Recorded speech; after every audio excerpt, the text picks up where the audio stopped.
Hi everyone, I'm Maple, and I play Pokemon Nuzlocke and Pokemon challenges like Pokemon Kaizo Ironmon. Nice to see you guys today. Today I'll be reacting to Can You Beat Pokemon Without Dealing Damage by Small, and I was recommended this one after watching a challenge of his where he beat Pokemon without taking any damage, where it took him a lot of, well, not a lot of attempts, you know, like maybe...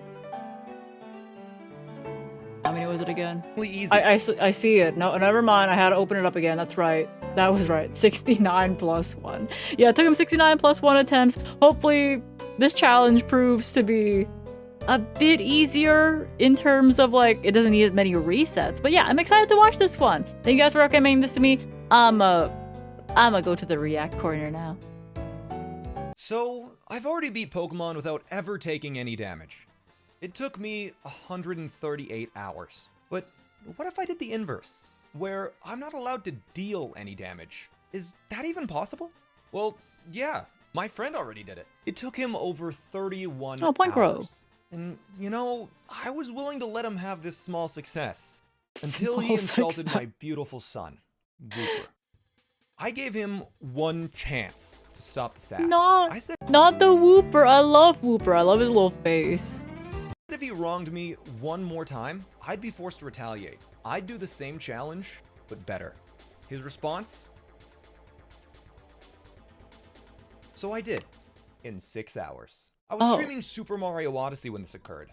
I dropped everything and booted up a new game of Fire Red. Named myself Ant, and the rival was Crow.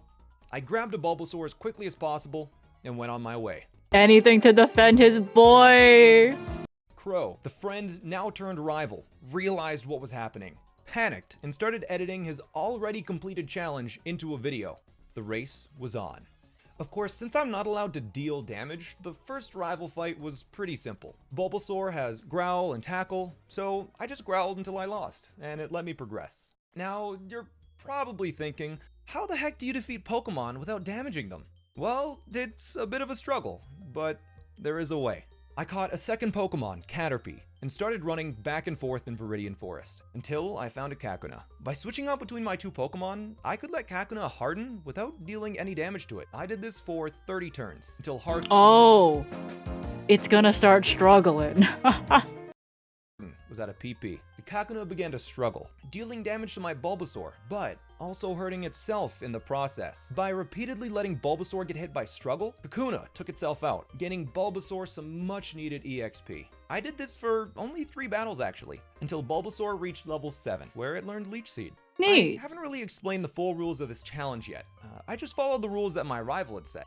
He said, no dealing any direct damage, so moves like Tackle and Flamethrower weren't allowed. But Crow said that indirect damage sources Okay, so like poison, like burn, and that kind of stuff is fine. were fine. So things like Leech Seed and other status conditions such as poisons or burns were on the table.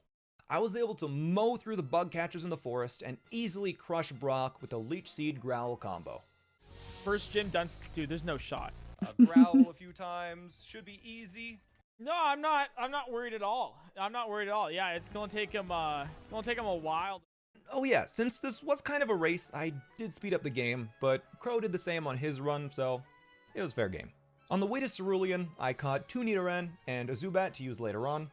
The rivalry match was a cakewalk, and Misty was no match for my now Ivysaur. Nugget Bridge was another story. The thing is, the good thing he, well, I guess it's strategic to choose Ivysaur since Ivysaur gets all the powders and that kind of stuff. Like, poison powder is very important here. Ivysaur had learned Poison Powder along the way, and the combination of Poison and Leech Seed handled nearly every Pokemon I came up against. Until I encountered an Oddish. I realized that Oddish, being grass poison types... It's a wall! It is I, Shmo Meeple, and I'm here to tell you, subscribe!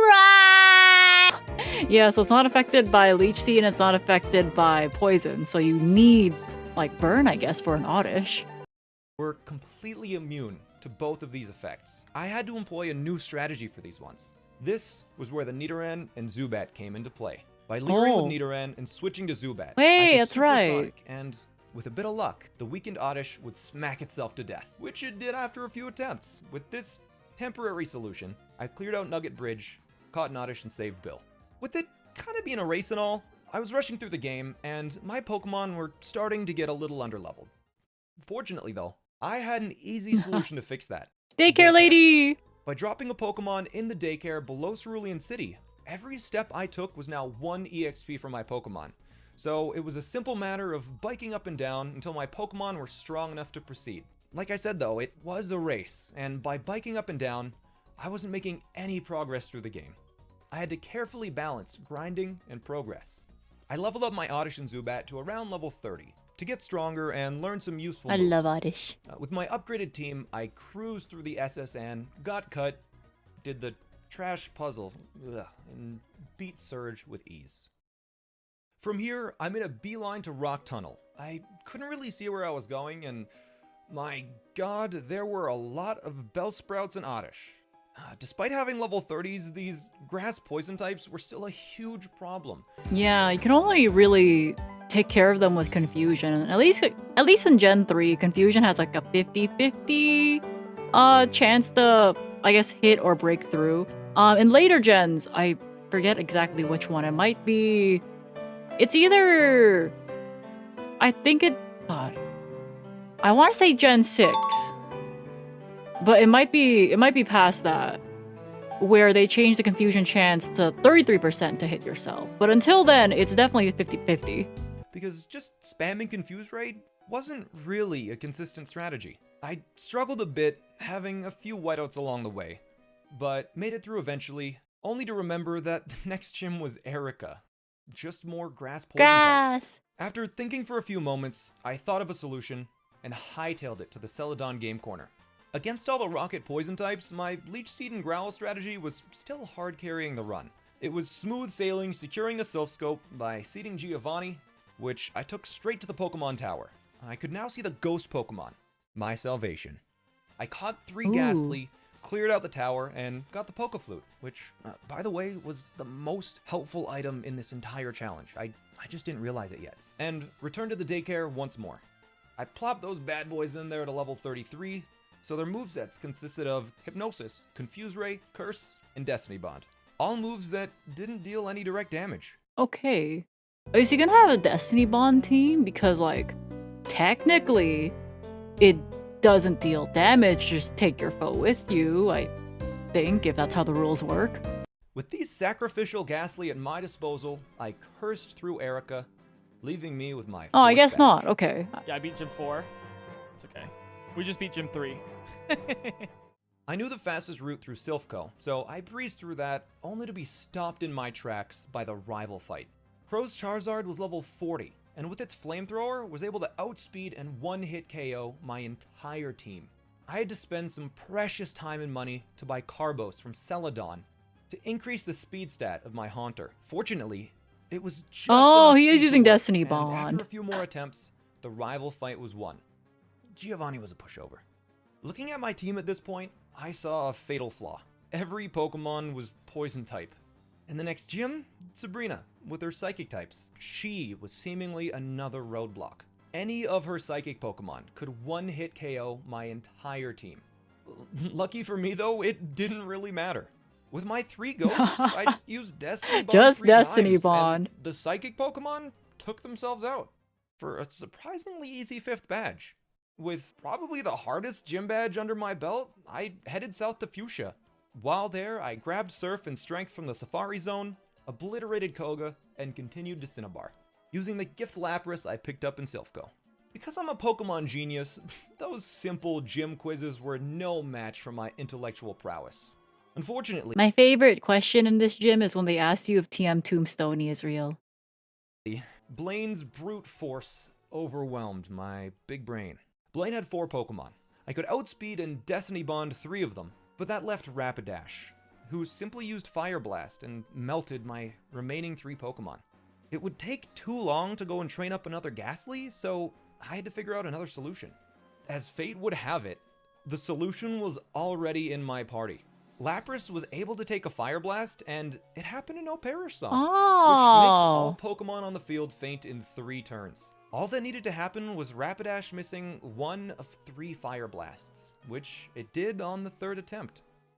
If you're familiar with these games, you'll know that there's Perish Song scares me now because I play Kaizo Ironmon and you only are allowed to use one Pokemon in that. So the moment you bump into Perish Song, unless you're able to kill everything they have within the 3 turns, it's basically over. Before, when I was a kid, I would look at Perish Song and be like, well, why don't I just switch out? But now I play a Pokemon challenge where you only have one Pokemon, so it's like, well, I can't switch out anymore. There's a long Sevai Island section where Bill goes and makes you save some people or whatever, but you can just say no to that. So I ignored him, flew to Viridian for the final gym, and as with all the other Giovanni encounters, he kinda sucked. That was the 8th badge. Only the Indigo Plateau remained. I was severely underleveled as usual, so I did a final bout of daycare grinding and distracted Crow in the process. How's it going? How's your? Are you regretting that tweet yet? I am not regretting the tweet because I'm still very much ahead of you right now. Yeah. Yeah, I totally am. You're struggling behind. I mean, I have all of my footage, right? So that's my little Yeah, me my too. little handicap. Yeah, I almost have all my footage as well. I've been, for over 4 hours. Yeah, I'm 4 hours. I have 8 badges. Wait, don't tell me you beat Giovanni already. Yeah, first try actually. Oh my god. My god. You insulted his son! Okay, I have all of the footage at least, and I'm about halfway through with writing the script for my post commentary. You're saying you have about 3 hours left on the script then, and then it needs to be edited. Well, technically, I'm like sharing the work. Mm-hmm. I don't edit my own videos. I have editors. Yeah, you're not able to. So, I got you. Hey, you're distracting me.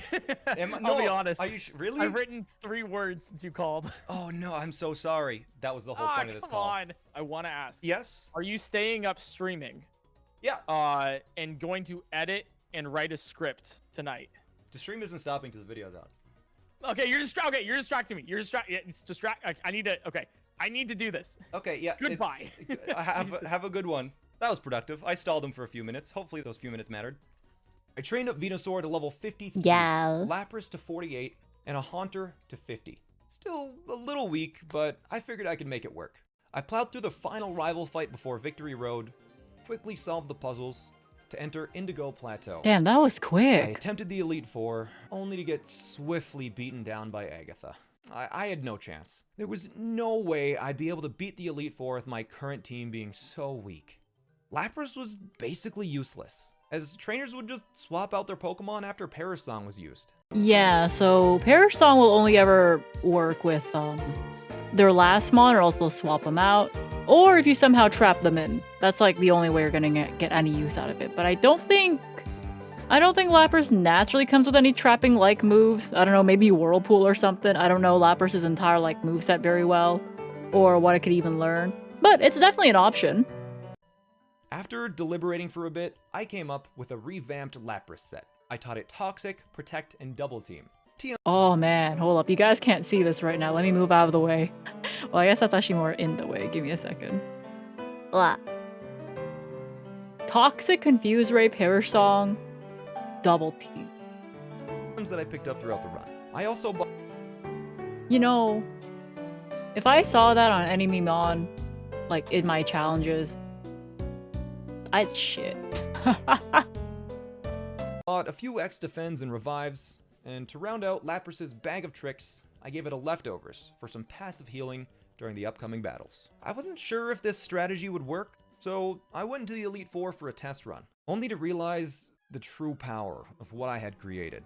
Lorelei opened with Dugong, which I cursed with a Haunter, then switched to Lapras. After a few turns, it was taken out. Then, the fun began, as I gave Lorelei the most frustrating battle of her entire life.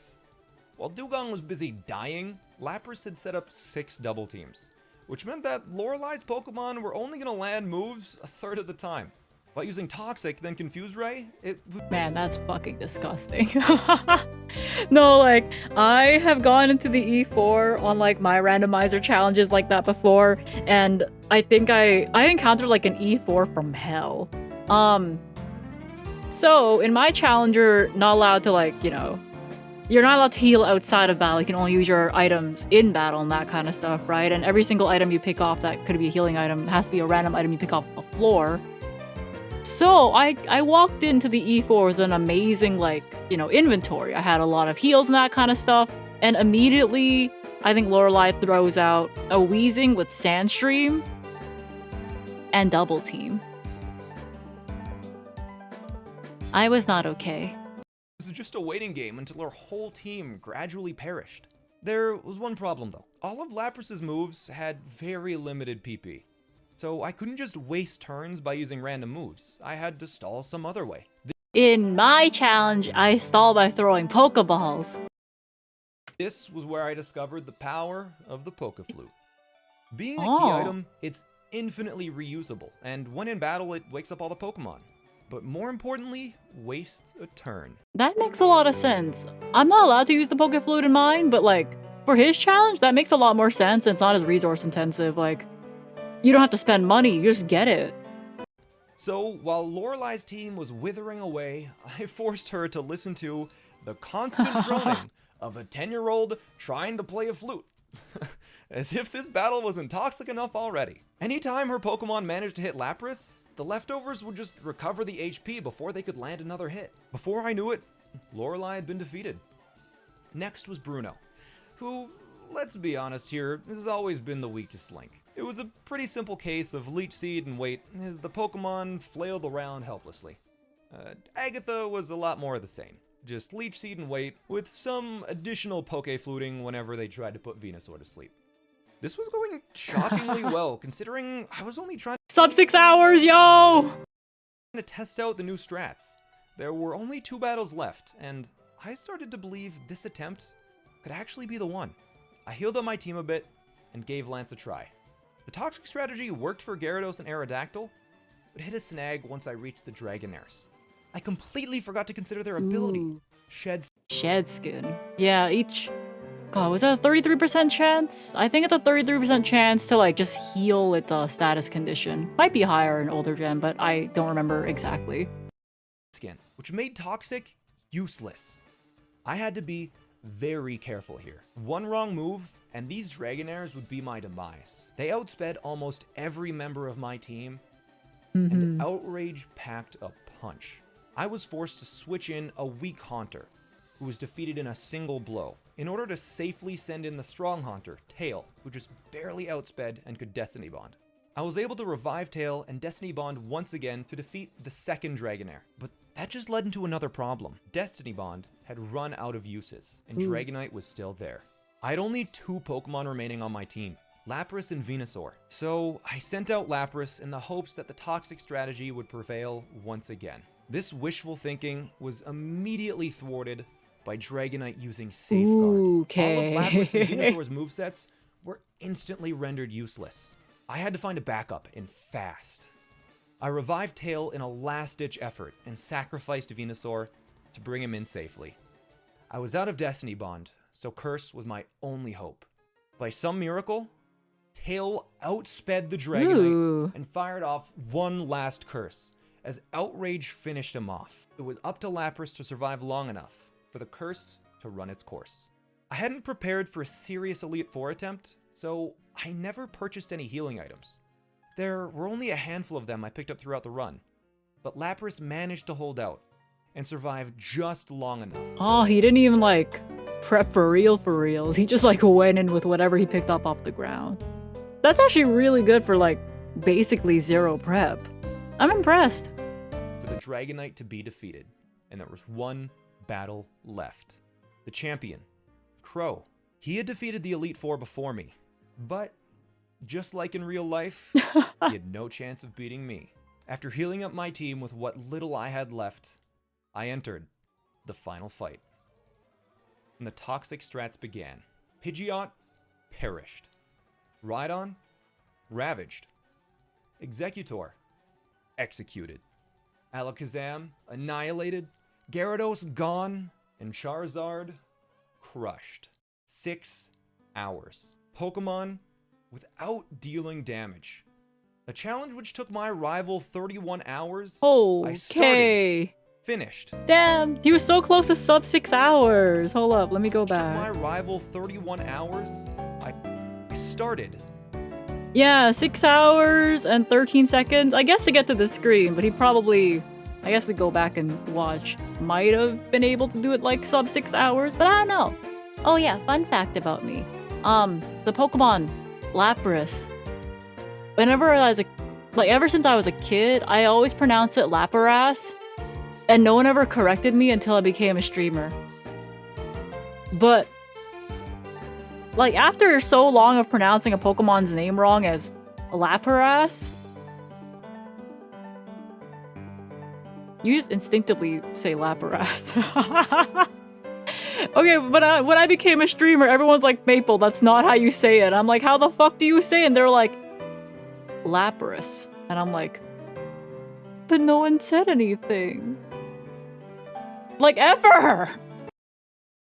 Finished and edited in a single stream. The moral of the story, don't disrespect Wooper. Do not.